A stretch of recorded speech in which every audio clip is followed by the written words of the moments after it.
दोस्तों, मेरे चैनल में आपका फिर से बहुत बहुत स्वागत है। मेरे एक व्यूअर ने कमेंट बॉक्स में ये लिख के मुझसे अपेक्षा की थी कि मैं जो है पहले ज्योतिष की मूलभूत बातों को बता दूं, उसके पश्चात अलग अलग लग्नों का विस्तार से वर्णन करूं।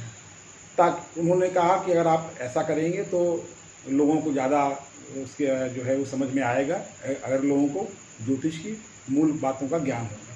तो उनकी उसी बात को मानते हुए मैं आज जो है सबसे पहले आज मैं ज्योतिष के द्वादश भावों की व्याख्या करने वाला हूँ कि द्वादश भाव में क्या निहित होता है। प्रत्येक घर से या प्रत्येक हाउस से, प्रत्येक भाव से जो है क्या समझा जाए। तो उसके अंतर्गत ये देखिए सामने व्हाइट बोर्ड पे ये मैंने बनाया हुआ है। ये जो प्रथम स्थान है इसको लग्न स्थान कहते हैं, प्रथम स्थान को ही लग्न स्थान भी कहते हैं। और इससे मनुष्य के शरीर, रूप, रंग, स्वभाव और उसके एक जनरल हेल्थ की जानकारी हमको कुंडली के प्रथम भाव से होती है। इसके पश्चात ये कुंडली का द्वितीय स्थान है, द्वितीय भाव है। द्वितीय भाव से हम जो मनुष्य के संचित धन, उसके कुटुंब या उसकी फैमिली और उसकी वाणी का विचार जो है द्वितीय घर से करते हैं। बहुत से लोगों ने के बारे में हम लोगों ने देखा लोगों में कि कुछ लोगों की कर्कश वाणी होती है, कुछ लोगों की बहुत मृदु वाणी होती है।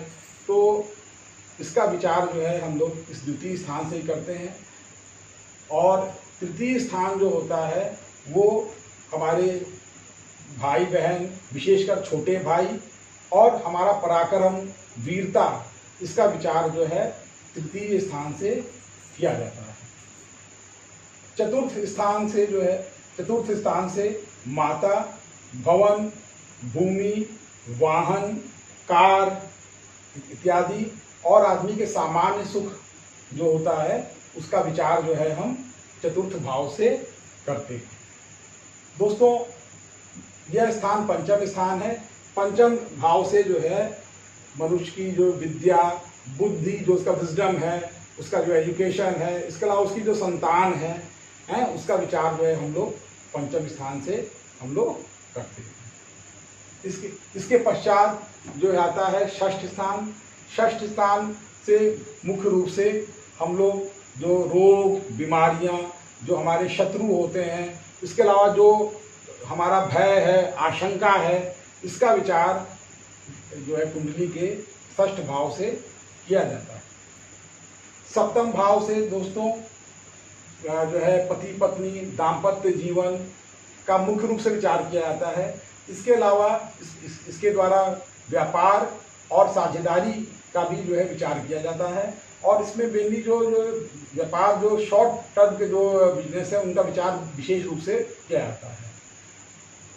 दशम स्थान से भी व्यापार का विचार किया जाता है, लेकिन दशम और सप्तम में अंतर यह है कि इसमें तो शॉर्ट टर्म में जो हम लोग काम करते हैं उसका विचार सप्तम से करते हैं, और जो हमारा लॉन्ग टर्म व्यापार है, पेशा होता है, उसका विचार जो है दशम से करते हैं।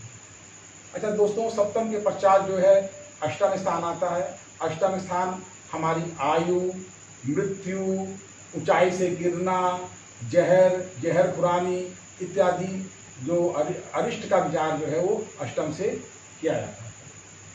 दोस्तों, इसके पश्चात हमारा जो नवम स्थान आता है। नवम स्थान जो है वो लग्न के पश्चात ये सर्वश्रेष्ठ स्थान है, नवम स्थान। और इससे हमारे भाग्य, हमारा जो धर्म के प्रति रुझान और भाग्य का मुख्य रूप से इसमें विचार होता है। दोस्तों, इसके पश्चात जो है दशम स्थान आता है। दशम स्थान से हम पिता, हमारे जो कर्म हैं, इसके अलावा पदोन्नति जो हमारी होती है, जो हमारा जो क्या बिजनेस प्रोफेशन जीवन में हम अपनाने वाले हैं, कौन सा बिजनेस प्रोफेशन सूट करेगा, उसकी जानकारी होगी। इसके अलावा प्रमोशन या जो हमारा सम्मान होता है, मान सम्मान होता है, उसका विचार हम दशम भाव से करते हैं। इसके अलावा धार्मिक प्रयोजन से की गई यात्राओं का विचार भी दशम भाव से किया जाता है। दोस्तों, उसके पश्चात एकादश भाव कुंडली का आता है। एकादश भाव कुंडली को एकादश भाव से हम लोग जो है इनकम, प्रॉफिट्स और इसके अलावा बड़े भाई का विचार जो है, और इसके अलावा मित्र का विचार जो है हम एकादश भाव से करते हैं। मुख्य रूप से ये हमें जो लाभ जो है, इनकम है, बड़ा भाई है, दोस्त हमारे जो हैं, दोस्ती है, दोस्त हैं, इनका विचार हम एकादश भाव से करते हैं दोस्तों। और आखिरी में आता है कुंडली का द्वादश भाव। द्वादश भाव से हम व्यय, दुख, हमारे जो सीक्रेट एनिमीज हैं, गुप्त शत्रु हैं, जो हमारी निंदा करते हैं, निंदक हैं, उनका विचार मुख्य रूप से हम लोग द्वादश भाव से करते हैं दोस्तों। ये तो मैंने एक सामान्य तरीके से मैंने आपको बताया कि मुख्य रूप से जो कुंडली के द्वादश भावों से क्या क्या मुख्य रूप से कौन कौन सी विचार की चीज़ें हैं। लेकिन ऐसा नहीं है कि जो चीज़ें इसमें लिखी हैं वही अपने आप में एक्सक्लूसिव नहीं है। एक कालिदास की रचना मैंने अपने दूसरे वीडियो में बताई थी, जिसमें मैंने पुस्तकों की सूची दी थी। उसमें कालिदास जी ने, कवि कालिदास ने उत्तर कालामृत नाम का ग्रंथ लिखा है, जिसमें प्रत्येक भाव से संबंधित बहुत सी विस्तृत उन्होंने जानकारी दी है। तो जो लोग जिज्ञासु हों और जानना चाहें, डिटेल इसके बारे में जानना चाहें, तो वो उत्तर कालामृत के को पढ़ के इन भावों की और विशद व्याख्या को जान सकते हैं। अब मैं आपको ये भी बताने वाला हूँ कि इन भावों का कारक कौन कौन से ग्रह होते हैं दोस्तों। ज्योतिष में भाव, भावेश, भाव कारक, भाव दृष्टि और भाव युति, इन 5 चीज़ों की जानकारी होने पे ही हम किसी कुंडली का विचार कर सकते हैं। तो भाव का विचार तो मैंने आपको बता दिया, और अब मैं बताने जा रहा हूँ कि इन भावों के कारक, अर्थात इन भावों पे किन ग्रहों का प्रभाव होता है। देखिए दोस्तों, प्रथम भाव पे सूर्य का प्रभाव होता है, या प्रथम भाव का कारक सूर्य ग्रह है। द्वितीय भाव का कारक गुरु ग्रह है। तृतीय भाव का कारक मंगल ग्रह है। चतुर्थ भाव का कारक चंद्र एवं बुध है। पंचम भाव का कारक गुरु ग्रह है। षष्ठ भाव का कारक शनि एवं मंगल है। सप्तम भाव का कारक शुक्र है। अष्टम भाव का कारक शनि है।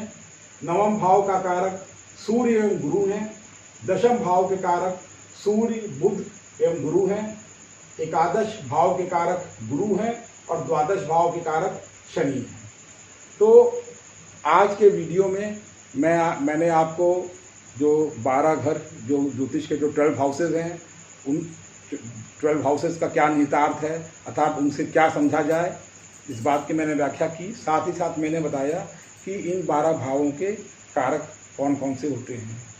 अब इसके अगले वीडियो में मैं आपको ये बताऊंगा कि जो भाव इमीडिएट लॉर्ड जो होते हैं, जिसको कहते हैं भावेश, मैं भावेश के बारे में बताऊंगा कि आप ये कैसे जानिए कि भावेश इमीडिएट लॉर्ड कैसे हैं, कौन कौन से हैं। तो आप मेरे अगले वीडियो तक के लिए मुझे आज्ञा दीजिए। नमस्ते।